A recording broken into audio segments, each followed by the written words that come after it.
गावगाड्यामध्ये मी नेहमी माझ्या भाषणात सांगतो, माळी साळी कोळी तेली हटकर धनगर समगर बजारी लोणारी परी धुराव घडशी नावे सुतार लोहार कुंभार बेरड बेरड रामोशी गवळी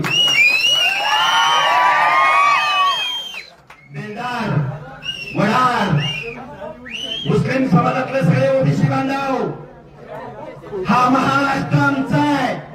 हा महाराष्ट्र तुमच्या बापाची जागीर नाही.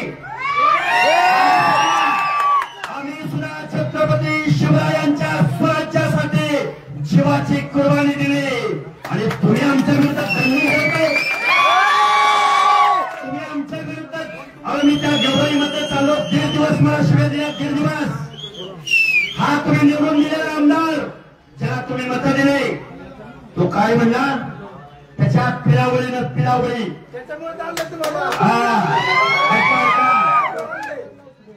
आणि आपले काही चुकलेले मागलेले बांधव असतील ऐका, त्या काही बोलायचं नाही. गावागावातल्या माणसांची आपल्याला युती करायची. काय करायचे? युती करायचे. गावागावातल्या हर एक माणसाला बरोबर घ्यायचं आहे. तुमच्या आमची लोकसंख्या किती किती संख्या आहे तुमच्या आमची? 60-70%, 80%. कशी सांगतो? ओबीसी, विजयंती, एसबीसी, एससी, एसटी, अरे हे आहे किती?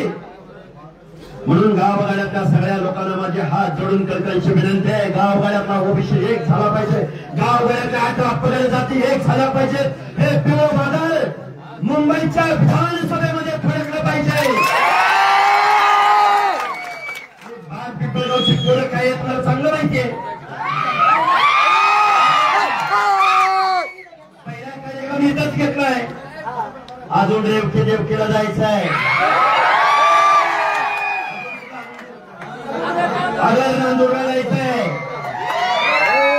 संध्याकाळी भोगरवाडीला जायचंय. हजारो बाया बापल्या सहित माणसं रस्त्यावरून करले. गावगाड्यातले 60 अरे भगवान बाबांचा बॅनर काढला. गोपीनाथराव मुंडे पुण्यश्लोक अहिल्यादेवींचा बॅनर काढला. एवढी मस्ती यांना आली.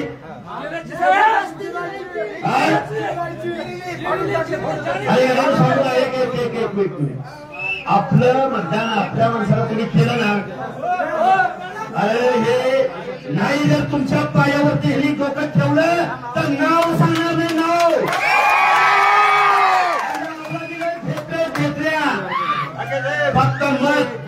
फक्त मत आपल्या माणसाला द्यायचं. मत संविधानवाद्यांना द्यायचं. मत आरक्षणवाद्यांना द्यायचं. बरं आता मी जबाबदारीने बोलतोय. खूप काही बोलता येण्यासारखं मी भाषण करणार नाही. मला 4 कार्यक्रम आहेत पुढं. पण तुम्ही जो उत्साह दाखवला, माझ्या माता भगिनी इथं उपस्थित आहेत, लेकरं बाळं उपस्थित आहेत. या महाराष्ट्राच्या मुख्यमंत्र्यांना, या महाराष्ट्राच्या 2 उपमुख्यमंत्र्यांना, सुप्रिया सुळे, अजितदादा पवार, शरदचंद्रजी पवार, रोहित्या पवार, शरदचंद्रजी पवार म्हणलो की नाही, सुप्रियाताई सुळे म्हणलो की नाही, अजित दादा पवार म्हणलो की नाही. आता तुमचं तुम्हाला म्हणले की सगळं व्यवस्थित. रोहितला काय म्हणायचं? अरे ज्या माणसाने सोशल मीडियाद्वारे गेल्या 2 वर्षाच्या कालावधीमध्ये माझ्यावर हल्ले घडवून आणले, मला क्रोध केले. अरे गावगाड्यातले तुम्ही आम्ही माणसं एकत्रित आलो तरी वाहून जातील. वाहून मी इथं आलोय. मी जबाबदारीने तुमच्या समोर बोललोय. ही रिॲक्शन आहे. रिॲक्शन मी अगोदर बोललो का? आपण यांचा अन्याय सहन केला की नाही? केला की नाही?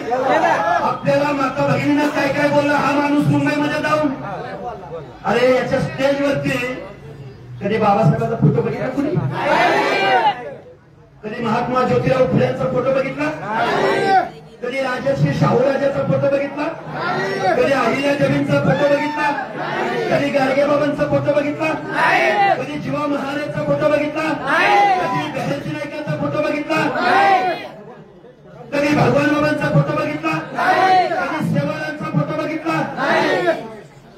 अरे ज्या छत्रपती शिवाजी महाराजांच्या स्वराज्यासाठी जीवाची कुर्बानी करणारे जीवा महाले शिवा काशे बहरजी नाईक तानाजी मालुसरे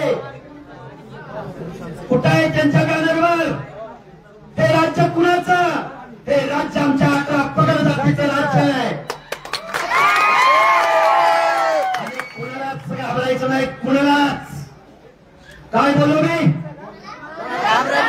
एक एक पोरग जर बाहेर पडलं, काय गाडीवर दगड काय टाकताय? ऐका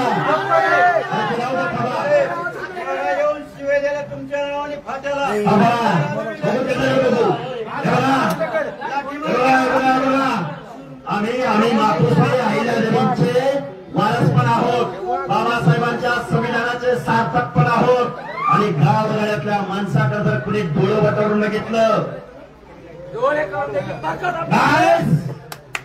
आता हा सुनील आहे केस दाखल केली बाग पेपर सुनील, अरे त्याच्यावर काही केस दाखल करतात, माझ्यावर केलं ना, माझ्यावर. मग तुम्हाला तुमचं आमदार, तुमचं खासदार, तुमचं मंत्री, आमचं पंचायत राज मध्ये आरक्षण तुम्ही घेतलंय काढून, आता आमचं शिक्षण आणि नोकरीतलं आरक्षण घेतलंय तुम्ही आता काढून, पण तुमच्या आमदारकीचा आणि खासदारकीचा मार्ग मात्र आमच्या गावातनं, आमच्या वाड्यावरनं, आमच्या वस्त्यावरनं, आमच्या तांड्यावरनं जातो. मी काय बोललो होतो बीड मध्ये? आमची मतं घेऊन तुम्ही आमचं आरक्षण संपवलं, आता आमच्या दारात या, आम्ही दांडकं काढू, दांडकं.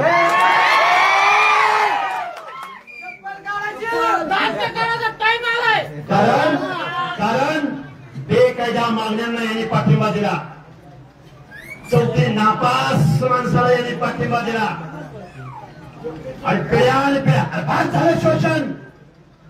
तुमच्या आमच्या पिढ्यांनी गावनगरामध्ये, गाव कुसामध्ये गुलामी नाही झाली. आता आमच्या पोरांना कळतंय, आमच्या पोरांना वाचायला येतंय, लिहायला येतंय, हातात मोबाईल आहे, आमच्या माता बहिणींना कळतंय. किती दिवस तुमची गुलामी सहन करायचे, राजसत्ता आणि राजपाट मागून मिळत नाही, तर तो नेहमीच हिसकावून घ्यायचा असतो. हे तत्व महाराजा यशवंतराव होळकर यांनी आम्हाला दिले. हे तत्व बाबासाहेबांनी, स्वर्गीय गोपीनाथराव मुंडेंनी दिले. आता एकच सांगतो, शेवटचं वाक्य बोलतो, गावामध्ये जाती जातीची युती करायची, राजकारणाची समाजकारणाची शेती करायची, आपले हक्क अधिकार टिकवायचे आणि गावगाड्यातल्या आपल्या लेकरा बाळांच्या पुढचं भवितव्य आपल्याला वाचवायचं असेल तर रस्त्यावर उतरायचं. एवढं मी तुमच्या समोर मनोगत व्यक्त करतो आणि माझं लांबलेलं, कारण 4 सभा पुढं 4 सभा पुढच्या गावामध्ये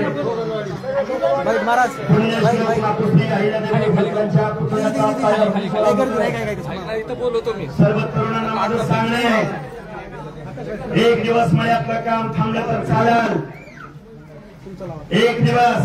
एक दिवस आपल्या जातीसाठी, एक दिवस आपल्या पाठीसाठी, एक दिवस गावगाड्यासाठी, एक दिवस बहुजनांसाठी, एक दिवस ओबीसींसाठी तुम्ही आम्ही सगळे एकत्र या, एवढी अपेक्षा व्यक्त करतो आणि माझं नाव